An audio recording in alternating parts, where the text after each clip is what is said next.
There's a light in the sky, rising in the air. There's a feeling so strong. It's time to light the fire, like a bright shining light. Getting more out of life, sharing time with friends, feeling so strong. Hello, welcome to the House of Wellness. I'm Luke Darcy, and as always, sitting alongside my great mate, Joe Stanley. Hello, Joe. As always, it's awesome to see you, Darcy. And today's show is truly unmissable. We have truckloads of health, fitness and beauty tips. But most importantly today, we're celebrating the extraordinary power of humans to overcome massive life challenges. We speak a lot, Joe, about resilience on this show. It's a word we talk a lot about and something we try and instill in our kids and ourselves. Today's first guest is the embodiment of that. Dr. Lucy Hohn is a leading New Zealand psychologist and resilience expert. In 2014, she faced the unimaginable anguish of losing her young daughter, Abby, in a car accident. Lucy had already spent years studying and working in the field of resilience, but she suddenly found herself on the other side of the equation. It goes without saying, Joe, that the expert advice she'd been part of researching suddenly felt pretty hollow. Lucy made it her mission to find new ways to help herself and others journey through the inconceivable pain. She is truly an incredible woman, and I was fortunate enough to chat to her one-on-one. Lucy, thank you so much for joining us on the House of Wellness. It's my absolute pleasure. Thank you for having me, Joe. Your research and focus has been on resilience. Why is resilience important? It certainly has become the zeitgeist word of our time, hasn't it? COVID has really made us all realise, I think, how important it is to be able to roll with whatever life throws at you. But on top of that, what actually, from a kind of scientific perspective, we have identified 4 different uses of resilience for humans. So the first is that it is our resilience that helps us overcome childhood adversity, whether that's physical abuse or emotional neglect. The second is that it's our resilience that enables us to navigate the crappy moments of every day, you know, and we've all had plenty of those recently. And then the third is the kind of the big life events, whether that is divorce or physical impairment or bereavement or redundancy. So these 3 are all about how we respond to events that happen to us. The 4th use of resilience is about us being proactive, about how we can take on new challenges, learn new things, pivot our entire worlds and start working from home. So it was that real kind of proactive resilience that we have had to use so much during the COVID pandemic. Much of your training took place in the aftermath of the Christchurch earthquakes. Can you tell us about that? I'd done my master's degree in resilience psychology at the University of Pennsylvania in Philadelphia, and I'd done that from 2009 to 2010. And then I'd just come back to my adopted hometown of Christchurch, had just embarked on my doctoral research and was kind of, finding my way into that. And the Christchurch, the big earthquake in February 2011 hit. This is my local hometown. We lost 90% of the buildings. We weren't able to go back into the downtown, shopping area for something like 18 months. I mean, it really was devastating. So in that period, I started working with all sorts of organizations to take the training that I'd had in Philadelphia and hopefully make it useful to everyday people in their post kind of traumatic recovery period. It was a pretty steep learning curve for me. I'd only just finished my, resilience training, and suddenly I was faced with this colossal kind of professional challenge, I guess, to see how I could translate the best of science to help those in my own community. And what sorts of things did you learn during that experience? What I learned most was actually more about trauma and how humans react to trauma. Firstly, having had that training, I was very aware that the research shows that humans are hardwired to cope, and that a lot of studies show that whatever the potentially traumatic event is, people actually do manage to prevail. They manage to get through. They have to rely on each other. And so being more socially connected, having that kind of big social capital of resources really, really helps. But also what I learned about trauma was that you just have to try and get back to some kind of normal. That was the first new normal we'd lived through in our lives. And the more you can do that, the more it tells your frazzled, frayed brain that it's okay to turn off that stress response, the fight or flight response, and it's okay to kind of calm down and start to get back to normal. And for me, that was a really important lesson. So, getting the kids back to school, trying to do a little bit of work, getting your washing on, even if you didn't have a washing machine, but just kind of doing the everyday things just starts to tell your brain that it's all going to be okay and gives you a bit of hope for the future. And then the tools that you gained as a resilience expert really weren't enough to equip you when you were faced with the most devastating crisis yourself. Can you tell us about that? So actually, I think, as it turns out, they were enough. The truth is, I doubted them at the time. And so in 2014, on Queen's birthday weekend, we were off to do some mountain biking down in the south of the South Island of New Zealand. 3 families, and at the last minute, my beautiful 12-year-old daughter, Abby, hopped in the car with her best friend, Ella, who was also 12, and Ella's mum, Sally, who was a really, really dear friend of mine. And as they drove down there, they went down one of the backcountry lanes, and a driver sped straight through a stop sign at 100 kilometers an hour, T-boned the car, crashed into them, and killed all 3 of them. So I'm suddenly faced with every parent's worst nightmare, the death of a child. The literature shows that actually that is the worst kind of loss, bereavement you can go through, parental bereavement.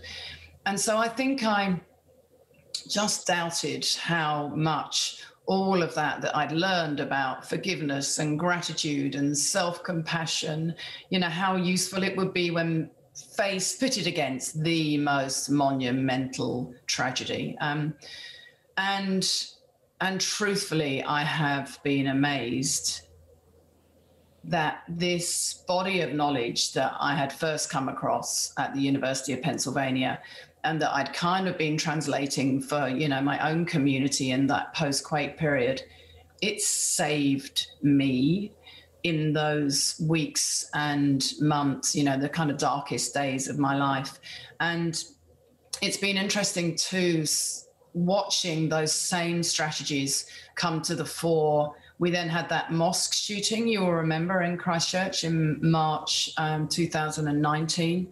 And then again, when COVID came along, it's really fascinated me to see just how useful these mental skills are in getting us in a place where we can cope with whatever is thrown at us. Lucy's TED Talk on resilience was voted one of the top 20 of last year, and it's easy to see why, Jo. And if you're wondering how anyone can come back from such sadness, then don't miss what Lucy has to say about survival, with the most straight-shooting advice on how to navigate through life's toughest challenges I have ever heard. That's right after this.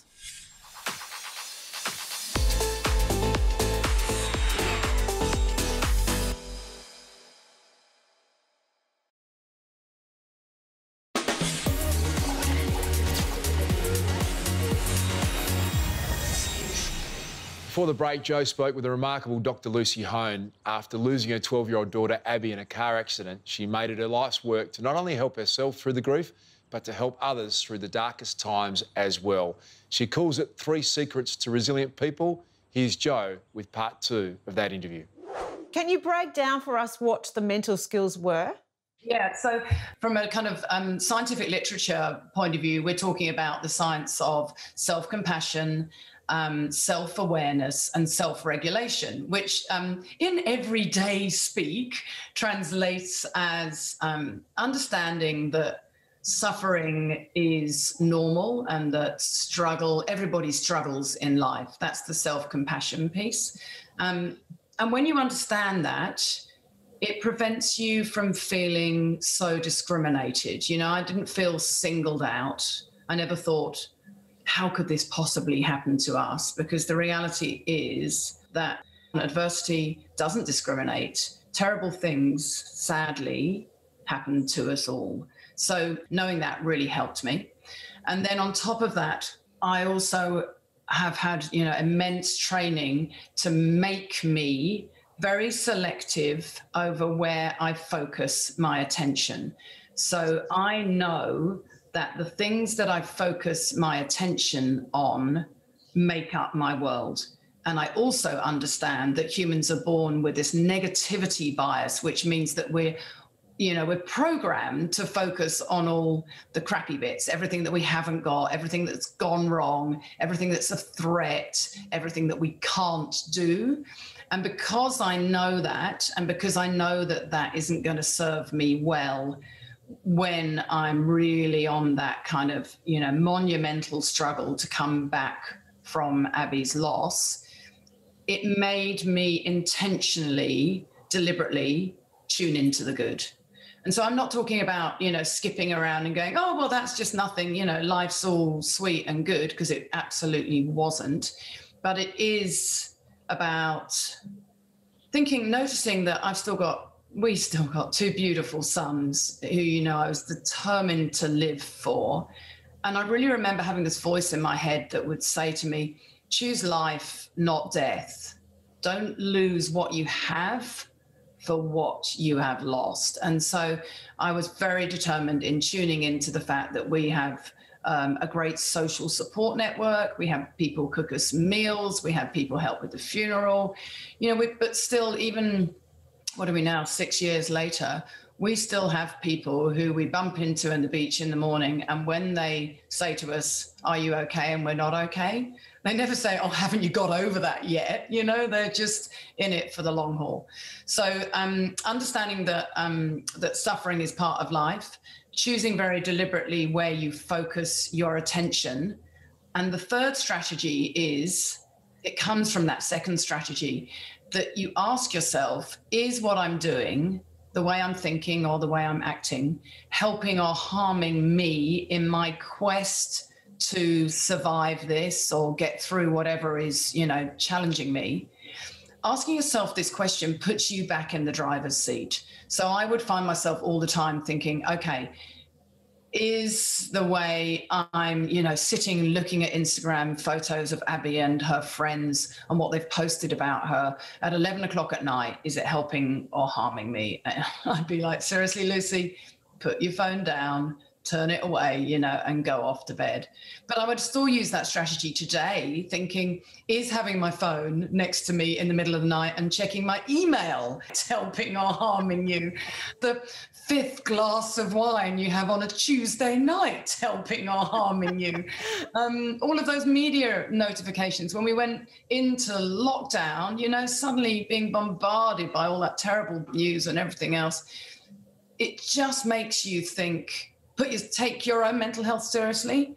And it also gives you that kind of confidence that fundamentally, what the right decision for you is. So 3 strategies that really, I guess, kind of guided and still guide today in my thinking. Even if you are engaging in these 3 strategies, there's still lots of space for grieving, though. It doesn't take away the pain. Yeah, I mean, thank you for saying that, because it's so important to me that people understand that I'm not talking about removing the pain. You can't remove the pain. I was driving along this morning crying about our little girl, and I don't mind that, because now that's my connection to her. That's because she's still present in my life and in my heart. What we're talking about is, in psychological terms, we're talking about healthy adaptation to loss, we call it, snappy phrase. What we're talking about is not is balancing your grief with also giving you some practical tools to make you feel like you're an active participant in your grieving process, so that you're not completely powerless. You're not waiting for Elizabeth Kubler-Ross's 5 stages of grief to come along and swallow you up, because actually there's very little evidence to show that we all go through those 5 stages of grief. So the idea is that in my work, we're encouraging people to find the ways of thinking and acting that help them navigate their tough times. And the secret to doing that is to tune into what is helping you, what is harming you, who is helping you, who is harming you, and really personalize it for your own ends. But no, there's sadly nothing will ever take away, you know, that longing and loss. Although, of course, you do learn to live with it. And pain is something that you kind of have to let happen in a way, don't you?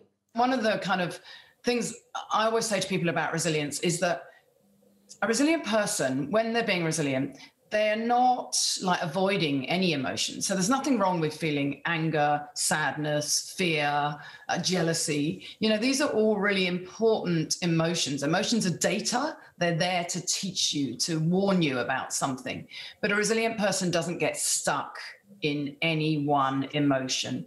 And if you are stuck, always feeling fearful or sad, then that's when you need to get help, because you know, you can't function well if you're stuck in any emotion, whether that is joy or anger.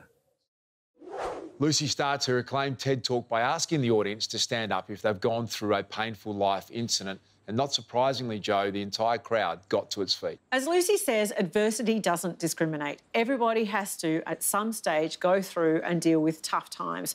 So knowing how to negotiate that is essential information. If you haven't seen Lucy's TED Talk on resilience already, it really is a must-see event. Details on where to find it are available on our website.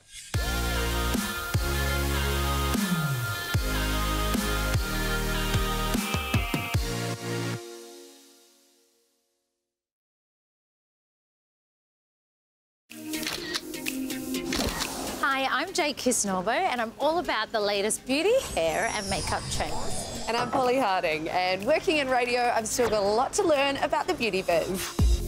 Together, we're going to bust those beauty myths, Strip things back to basics and learn a few new tricks in the process. PJ, we've spoken about this so many times before. It's great to have all the makeup in the world, but everything always comes back to your skincare regime. Because not only are you combating all that anti-aging, but also there's so many environmental factors Pollution, now. sun.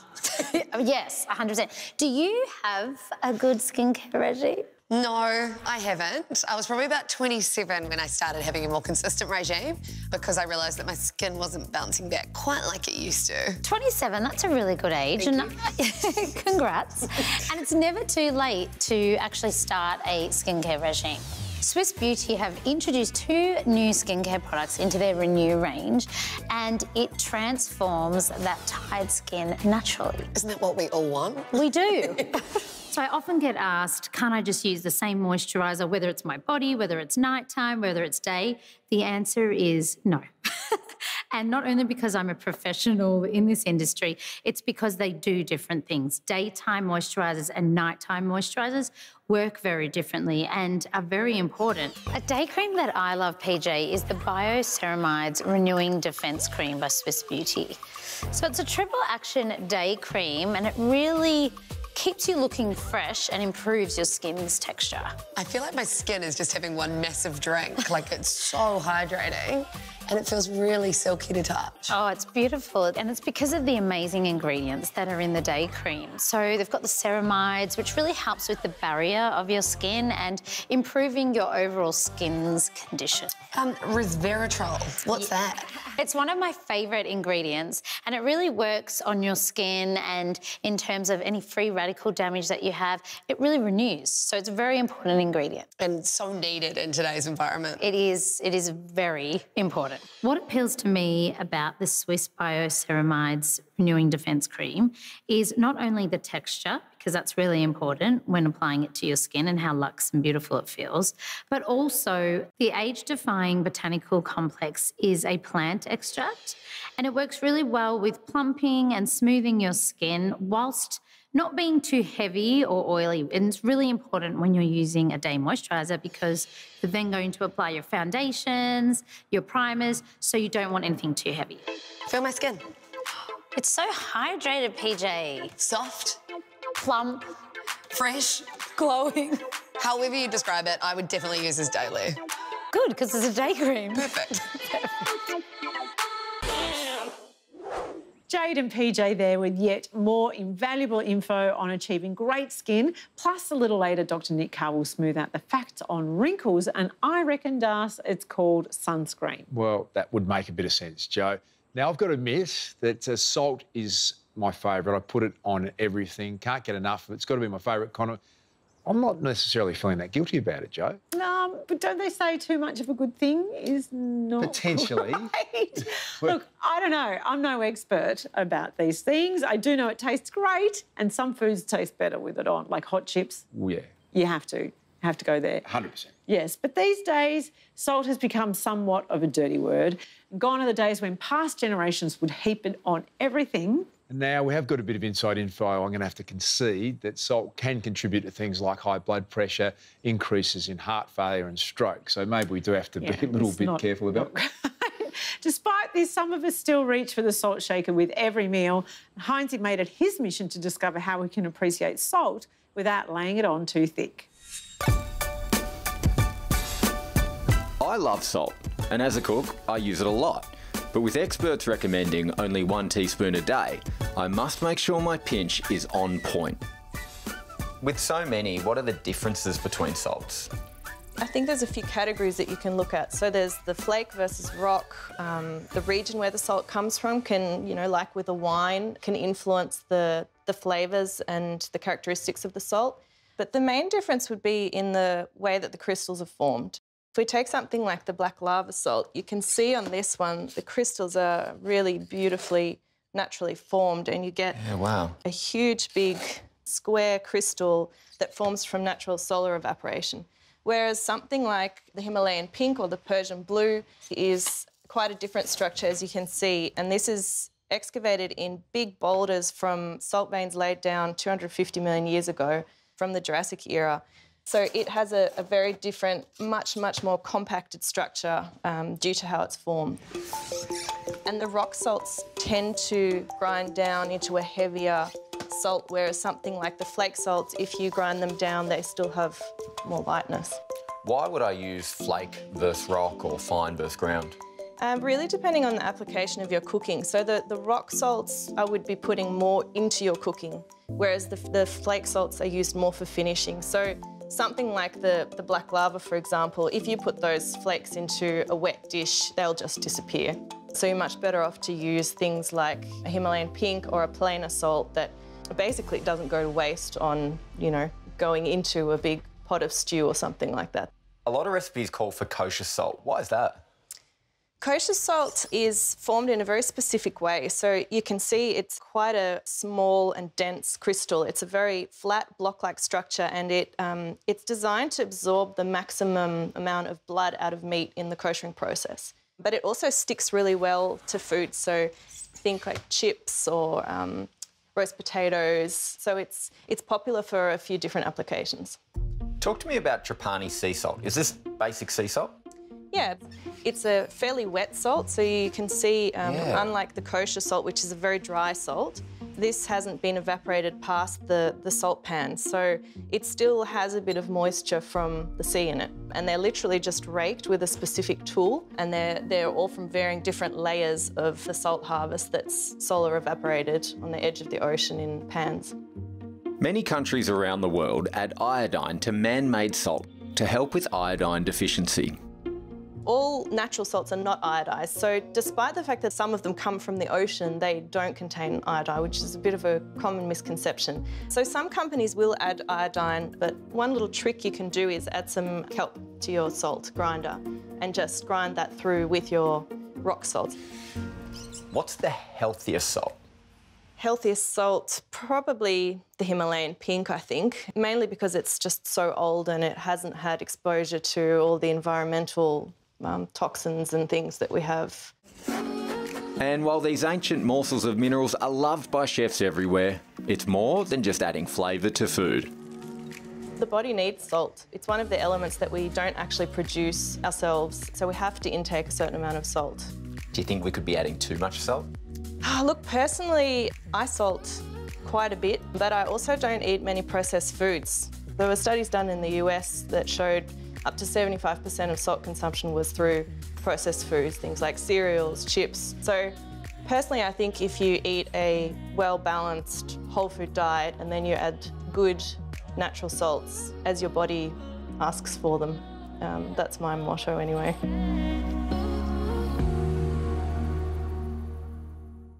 Joe, I was amazed to know that Australia is one of the world's biggest exporters of salt. We produce around 11 million tonnes per year and send 90% of that overseas. Well, I always thought the saltiest place on the planet was the Dead Sea, but actually the world's saltiest body of water is in Antarctica and is called Don Juan Pond. It's 44% saline, meaning it's so salty that temperatures would need to drop to minus 53 degrees Celsius for it to freeze. Amazing. It's not exactly day spa material, darling. Well, that is interesting. Of course, most of the world's salt is found in the ocean, which is also home to beautiful seafood. Up next, Heinzie serves up oysters minus the salt right here on the House of Wellness.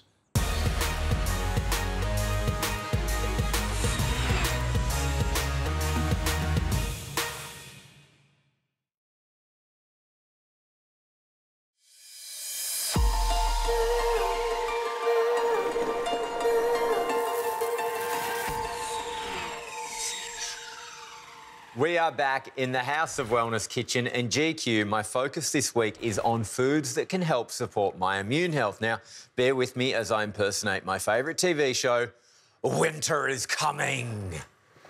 Look, you know I hate getting sick. There's the runny nose, there's the sore throat, and don't even get me started on coughing in 2021. None of us like being sick, Heinzie. But there are lots of other things that can impact your immune health. Diet, as you've noted, is one. But something like stress can also encourage sickness. It makes sense, GQ, that whole fight or flight response. So today I'm actually going to make my oven-baked crispy buttery oysters. Now that's because oysters remind me of a summer holiday and I want to bring in those really calming holiday vibes. You've picked well, Heinzie, because oysters contain high levels of the mineral zinc, very important for our immune system. We don't store zinc in our bodies, so we need to eat it every day to fight bacteria and viruses. And if seafood isn't your go-to, you can actually find it in lean meats, poultry, eggs, as well as nuts like cashews and almonds. It also works alongside another well-known immunity booster, vitamin C. Exactly, Heinzie. And what people may not realise is that vitamin C is an antioxidant. Helps us produce white blood cells that are very important in fighting bacteria and infections. And that's why it's called an essential vitamin. And thankfully, like zinc, vitamin C is abundant in food sources. We're talking things like citrus fruits, capsicum, broccoli, even kiwi fruit. I love the food world. And I love the herbal world. And when we're talking herbs and immune function, the best one is Andrographis.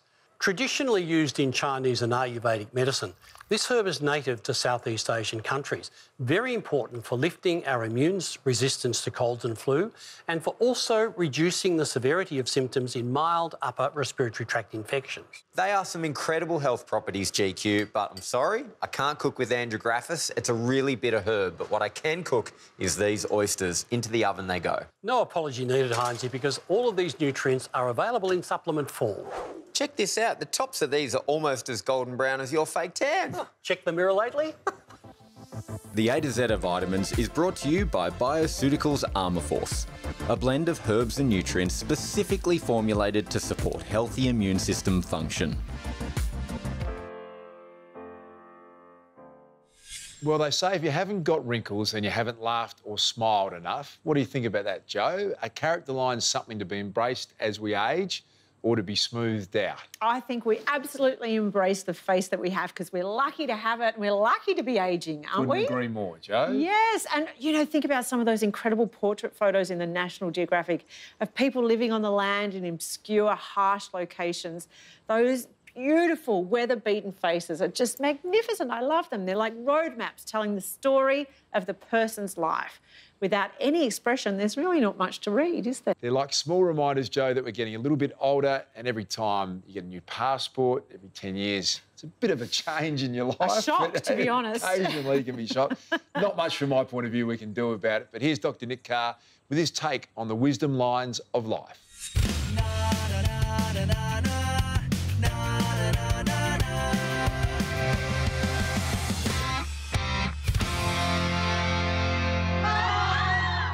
Years ago, I was in the bakery with my young son, and an elderly man at the counter turned round, and Simon, then aged about 5, said, "Dad, why's that man got all those cracks in his forehead?"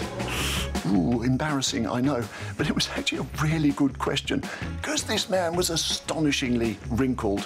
It looked as though someone had ploughed furrows into his forehead. And it got me thinking, why do we develop wrinkles? Well, as we age, our skin loses fat and connective tissue underneath, things like collagen, so that when we smile and frown, it can't bounce back the way it used to. But it's not just age.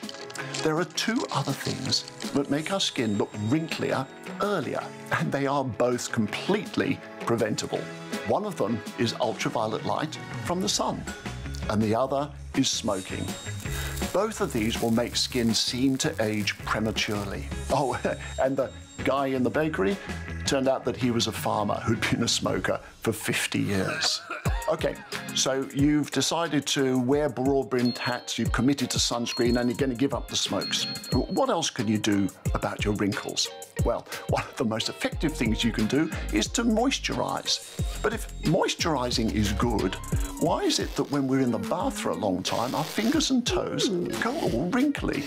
Well, it turns out this is not that the skin is absorbing moisture, but that it's a complex interaction between nerves and blood vessels, which is why that wrinkliness all gets better after we've been out of the bath for a short time. So what's this all about? Well, some scientists believe that the wrinkles on the fingers act like the treads on tyres and make it easier for us to grip wet objects. So our pruny-fingered ancestors might have had a survival advantage because they were better able to forage for food in streams and wet vegetation. These days, of course, we have other treatments for wrinkles, and some of these involve injections. One of the most popular uses the toxin from a bacterium called Clostridium Botulinum. Now, this substance is one of the most lethal things known to man. In fact, just a few grams could wipe out the entire population of the planet. Yeah, I think maybe I'll just stick to the moisturiser.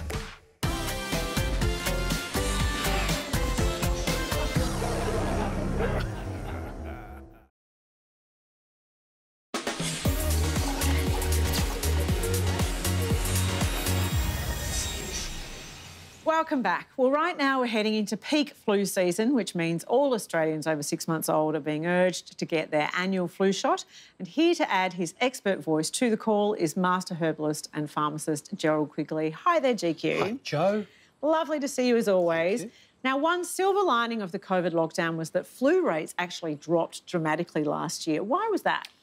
We learned, Jo, about cleaning hands, we learned about social distancing, we learned about masks, and we really learnt about being aware of upper respiratory tract viruses being spread.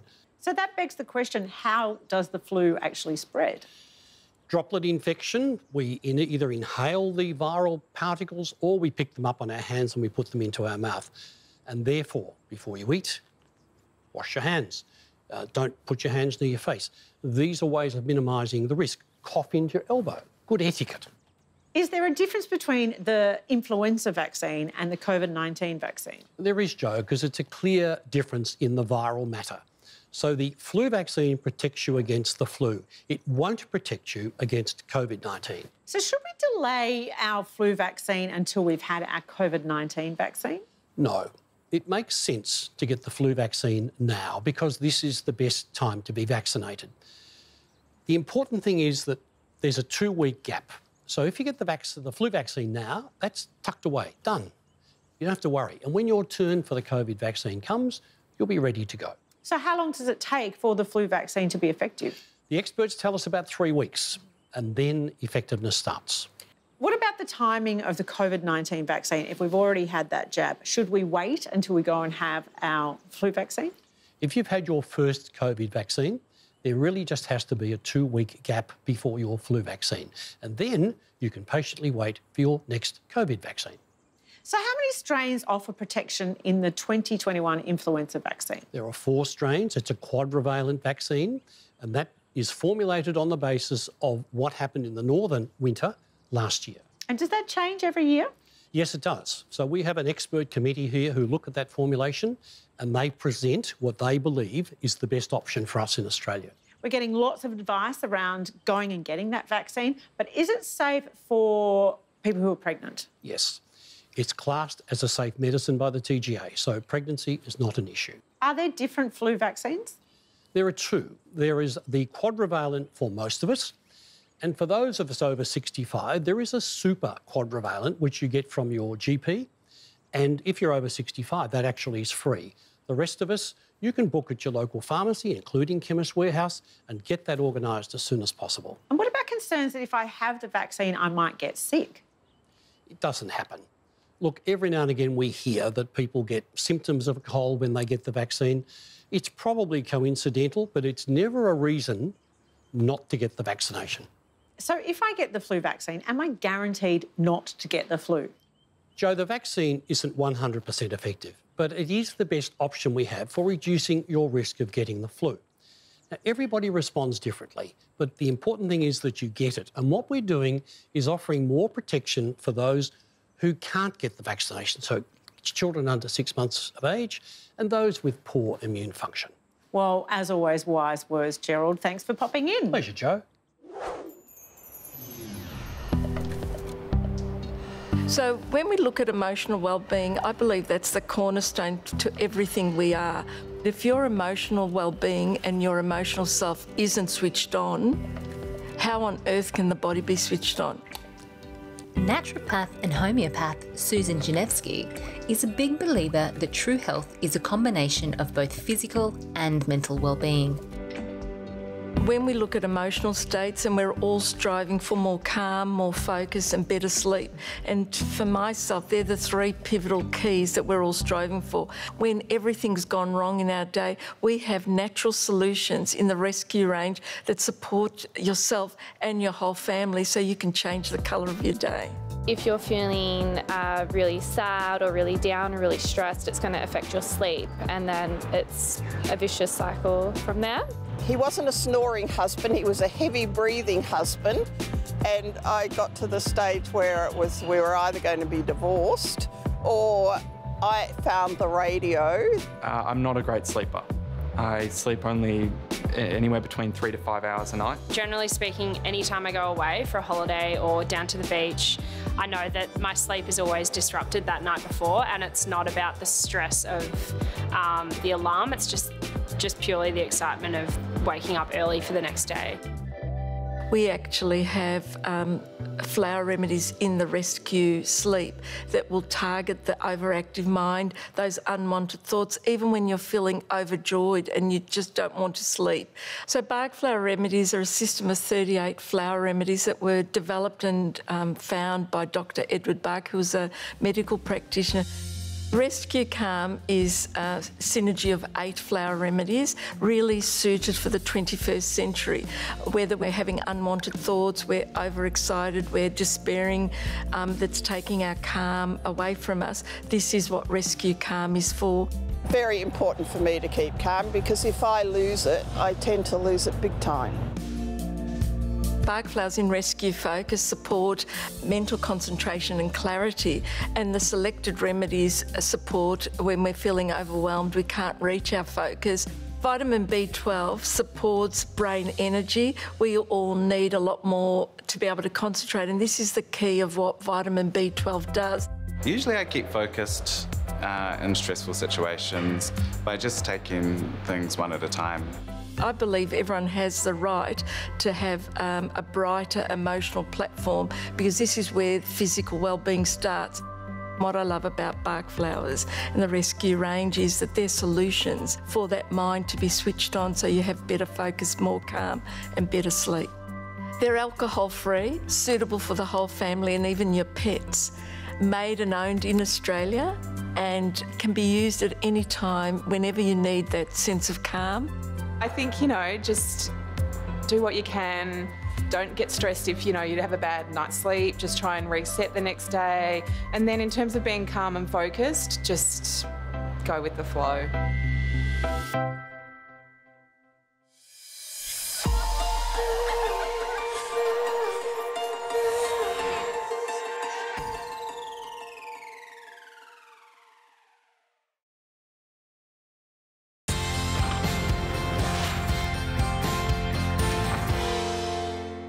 Welcome back. Well, we talk a lot about maintaining balance and finding resilience during tough times, Joe, here at the House of Wellness, and Dr. Lucy Hohn had some incredible insight into that world. Yeah, absolutely amazing and pragmatic advice that takes a lot of courage but can be achieved. And she's an example of that, Darce, that you can engage with your own health. Yeah, absolutely. There's all kinds of anxiety busters, you might call them, Joe. For me, we've often talked about meditation. I know it's a big part of your life. I'm very into a bit of yoga over the last couple of years, almost doing that daily these days. Lots of natural things you can do that we know, studies show, reduce anxiety. Yeah, absolutely. Exercise, absolutely critical. So often I don't feel like it if I'm very anxious, but if I force myself, I always end up feeling better. And you know, one of the really great things is thinking about other people, doing something for other people can really shift your mindset away from whatever is causing your own anxiety. Yeah, a bit of gratitude. There's so many things you can do on that front that we're very passionate about. Well, that's all we've got time for today, Joe, here at the House of Wellness. Thanks for being with us. Joe and GQ hit the airways every Sunday for the House of Wellness radio show, so make sure you tune into that as always. And head to our website, houseofwellness.com.au, to catch up on anything we covered today. And as always, thanks to our great friends at Chemist Warehouse. We'll see you next time.